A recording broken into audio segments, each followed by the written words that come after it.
No te escucho. Sí, señora. Listo. Bueno, adelante, éxitos, grupo 3. Bueno, muy buenos días para todos. Hoy vamos a presentar la actividad 5.3 diario del profesor para la interpretación gráfica de la dispersión de un conjunto de datos. El grupo 3 está conformado por Andrea Parada, Jesús Medellín y quien les habla Leonel Amaya y nuestro tutor Federman Alfonso. El contenido que vamos a trabajar el día de hoy, vamos a presentar como contextualización pues la tarea 1.2 número de hijos. Luego vamos a mirar pues para también contextualizar el criterio, el grafo de criterios de logro de esta tarea. Y luego vamos a mirar lo que es el diario del profesor, iniciando por la interacción y el agrupamiento, los aspectos cognitivos, aspectos afectivos, el formato y el matematógrafo, y por último el formato de toma de decisiones. Bueno, para contextualizar la tarea 1.2 número de hijos presenta un contexto en la parte superior y a partir de eso pues una gráfica donde los estudiantes tienen que analizar la homogeneidad de este conjunto de datos para que se están presentando en esta situación.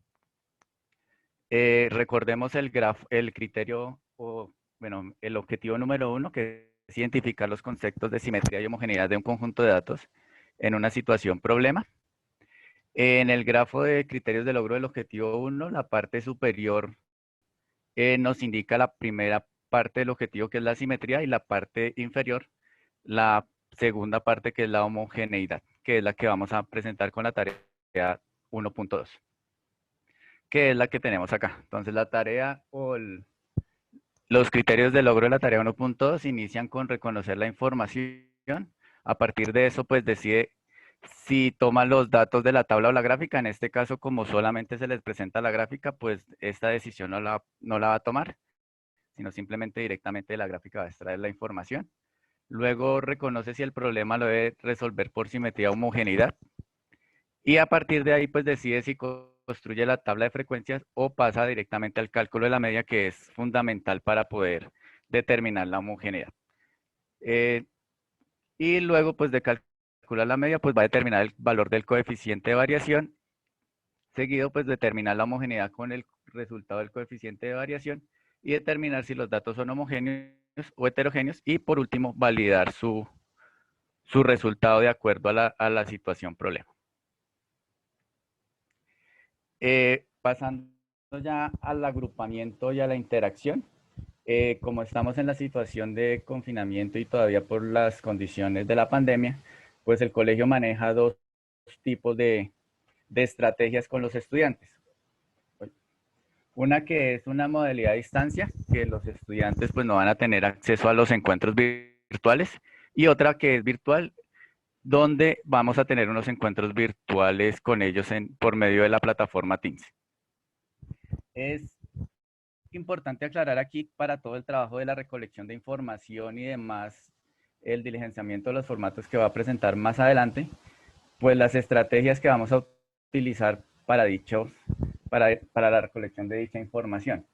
Entonces, en la modalidad de distancia, pues los estudiantes van a tener a su disposición tres medios de comunicación, que es el correo electrónico, el WhatsApp y las llamadas telefónicas. En los encuentros virtuales van a tener, aparte de los tres anteriores, de los que tienen los estudiantes que van a estar a distancia, pues en los encuentros virtuales van a tener el chat, que es para poder hacer preguntas o colocar cuestionamientos, sea al profesor o a los demás compañeros. Van a tener también a disposición la pizarra cuando necesitemos explicar o ellos quieran mostrar un procedimiento que están utilizando, y van a tener también a disposición el audio y el video. Entonces, estas estrategias son importantes para pues, nosotros, como no vamos a tener eh, la posibilidad de ver cómo están trabajando ellos, pues nos van a ser fundamentales para la recolección de la información en los diferentes formatos del diario del profesor, que vamos a empezar a mostrar a continuación. También cabe resaltar que en la parte virtual también vamos a poder estar los tres docentes que estamos a cargo de la unidad didáctica. Entonces vamos a tener, como no dejar escapar ningún detalle de lo que pasa en la sesión de clase. Entonces el diario del profesor, pues vamos a tener el formato donde vamos a ir como valorando cada uno de los diferentes criterios. Estos criterios los vamos a valorar en medios de porcentajes y ahorita ya más adelante les muestro más a detalle este formato. Vamos a tener, después de diligenciar el diario del profesor con los aspectos cognitivos, pues el semáforo que nos va a arrojar a partir de los datos y el matematógrafo. Entonces, primero antes de mostrar los formatos, pues vamos a mostrar unos ejemplos de cómo fueron construidos los niveles de logro para dos criterios. Y el primero, entonces, el criterio 1.1, reconozco la información presentada en el enunciado del problema. Entonces, la activación total, el estudiante consigue el criterio al reconocer la totalidad de la información presentada en el problema. Quiere decir que cuando lee el problema y la gráfica, pues puede extraer la información completamente. La activación parcial, cuando el estudiante incurre en alguno de los errores E1, E4 o E5, que es omitir datos, obviar información asociada a la pregunta o escribir datos diferentes a los que brinda el enunciado o la gráfica del problema. Esto se puede evidenciar, por ejemplo, cuando confunde los ejes del plano cartesiano en la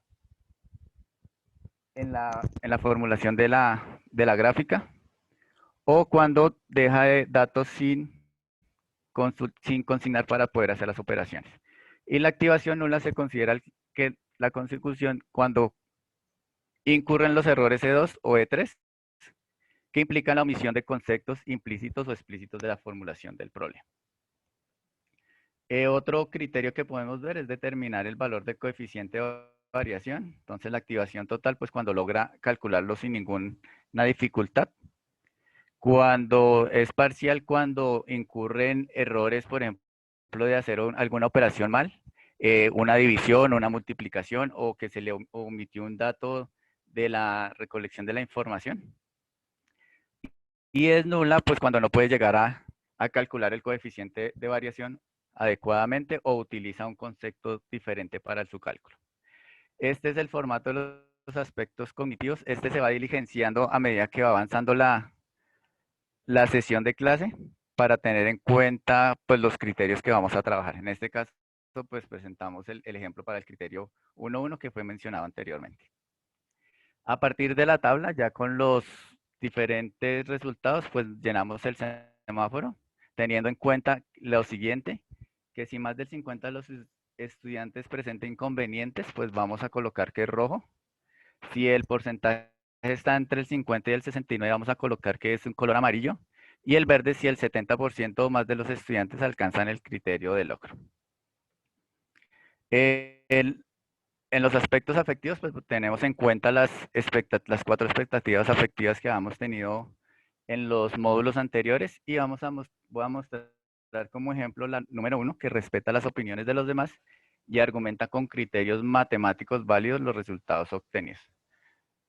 Entonces tenemos que en el alto el estudiante participa activamente aportando. Esto se ve cuando levantan la mano, hacen preguntas, diferentemente las interacciones que puedan tener. Y en los asincrónicos, cuando envían preguntas por el WhatsApp, por el correo y demás medios de comunicación que tengan a su disposición. El medio, cuando es tímido, que poco pregunta. Y el bajo, pues cuando no interviene o no participa en el trabajo desarrollado. El matematógrafo, entonces este se va a diligenciar al mismo tiempo que ellos diligencian el de ellos, cuando miramos nosotros las previsiones y las partes de la motivación de la actividad. Y por último, mostramos el formato de toma de decisiones, donde vamos a contestar estas 3 preguntas después de ver el trabajo realizado por los estudiantes. Muchísimas gracias.